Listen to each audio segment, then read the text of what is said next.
મિત્રો એક આવો કલયુગ પણ આવશે જો રાસાયણિક ખાતરોનો બેફામ અને અમર્યાદિત ઉપયોગ બંધ નહીં થાય તો 50 વર્ષ પછીનું વિનાશક ચિત્ર કંઈક આ પ્રમાણે હશે।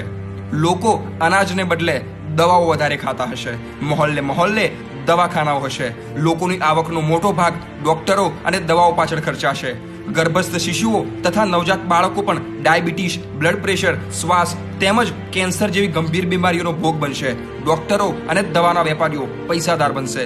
ચકલી, પોપટ, કબૂતર, મોર, દેડકા, સસલા જેવા પશુઓ તથા પંખીઓ અને અન્ય જીવોનો નાશ થશે।